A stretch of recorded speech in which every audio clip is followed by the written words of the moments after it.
ओम श्री सरस्वत्यै नमः। नमस्कारः। षडधिकशततमी कक्षा।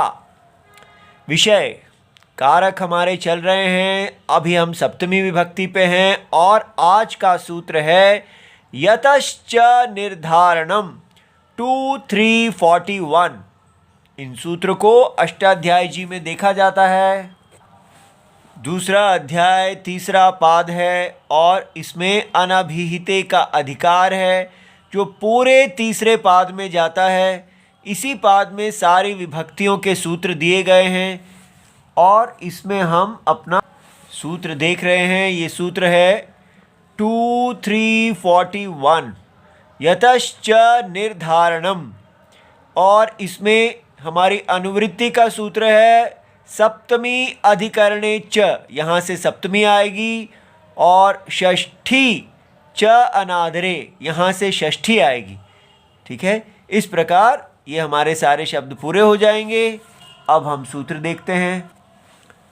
तो संधि विच्छेद होने पर यतः च निर्धारणम, ये पहले दो शब्द अव्यय हैं।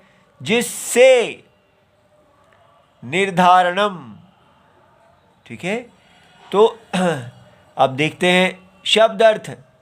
तो इसमें निर्धारण शब्द का क्या अर्थ है? जाति गुण क्रिया भी, माने जाति गुण या क्रिया के आधार पर के द्वारा समुदायात, समुदाय से, एक ग्रुप से, एक देशस्य पृथक्करणम, एक देश का अर्थात एक जाति में से व्यक्ति का पृथक्करणम। ठीक है।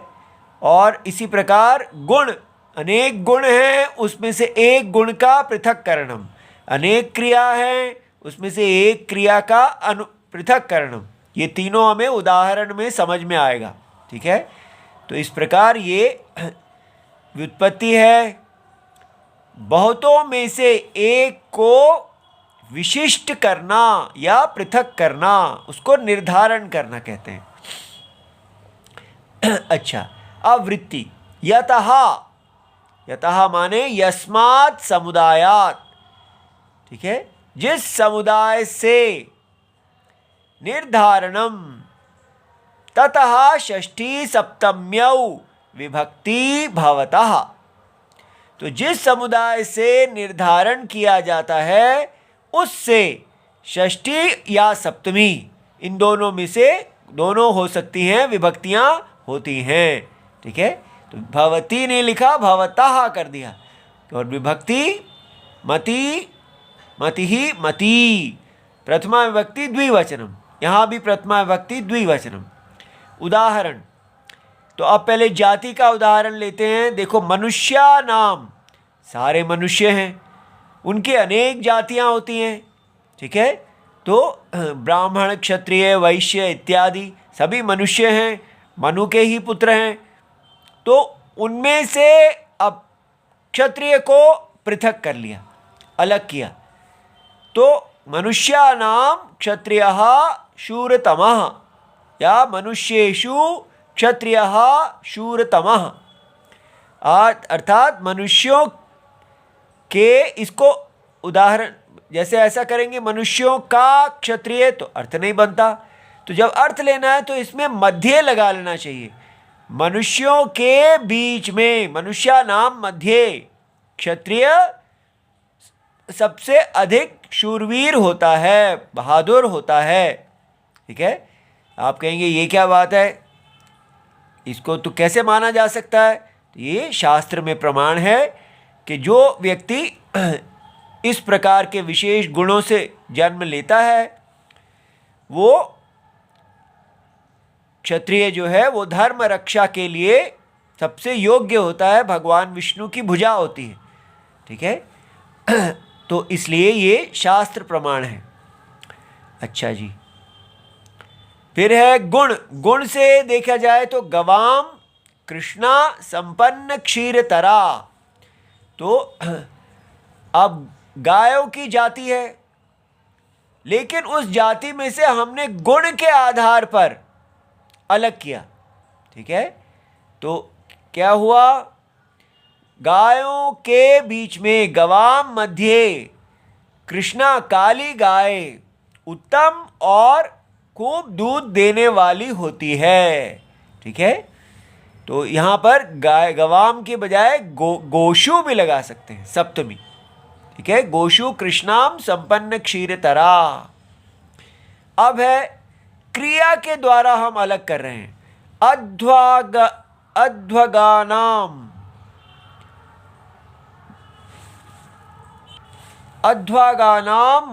धावन्तः शीघ्रतमाः। तो अध्व होता है मार्ग, तो मार्ग पर जाने वालों के बीच में बहुत से लोग मार्ग पे जा रहे हैं, लेकिन जो भाग रहा है वो ही सबसे शीघ्रतमा है, सबसे तेज है। ठीक है, इसी प्रकार अध्वगेषु धावन्तः शीघ्रतमाः, जो भाग रहे हैं, बहुवचन लगाया है। ठीक है, तो अब ये समझ में आ गया। एक जाति में से अब हमने क्रिया के आधार पे अलग किया। ठीक है, तो जाति, गुण और क्रिया। तो क्षत्रिय जाति थी, कृष्णा गुण है और धावन्तः जो है वो क्रिया है। इसी प्रकार नाम के आधार पे भी अलग कर सकते हैं।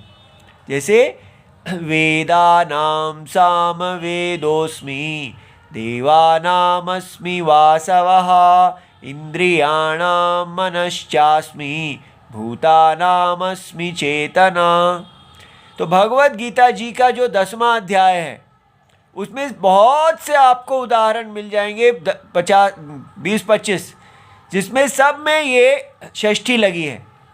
तो वेदानाम मध्ये अहम सामवेदः अस्मि, सभी 4 वेदों में मैं सामवेद हूँ, ऐसा भगवान कहते हैं, क्योंकि सामवेद में संगीत अधिक है।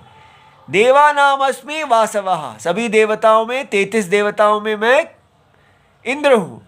इंद्रियाणाम मध्ये मनः च, तो 11, 5 ज्ञानेन्द्रियाँ, कर्मेंद्रियाँ और मन मिला के मैं 11वीं मन हूँ। और भूतानाम अस्मि चेतना, तो हमारे कार्यकरण संघात जो शरीर है उसमें जो नित्य बुद्धि वृत्ति है वो चेतना मैं हूँ। इसी प्रकार यहाँ पर एक सूत्र है, न निर्धारणे 2-10, ये समास के प्रकरण में है, तत्पुरुष समास में। वहाँ कहा है कि निर्धारण षष्ठी से समास नहीं होता। जैसे मनुष्यानाम क्षत्रियः, तो मनुष्य क्षत्रिय ऐसा नहीं हो सकता, तो भगवान ने इसका निषेध किया, ऐसा तत्पुरुष समास नहीं होगा। इति सर्वम शिवम प्रणाम।